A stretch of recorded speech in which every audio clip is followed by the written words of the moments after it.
E adesso tutti ne guardano diversi, no? Perché abbiamo fatto i scherzi. Sì, ha cominciato. Ha cominciato. E il primo scommetto il maresciallo di Carabinieri. Ciao ragazzi, come va? Ciao, Come va? ciao.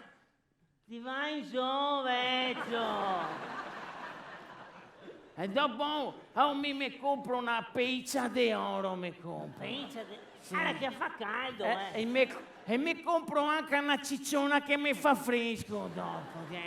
E dopo facciamo un sacco di feste. E arriva dei fotomodelli, le donne belle. donne, E a un certo punto arriva anni innamorici. Innamorici? E appena che averse bocca. Smonta 20 immigrati.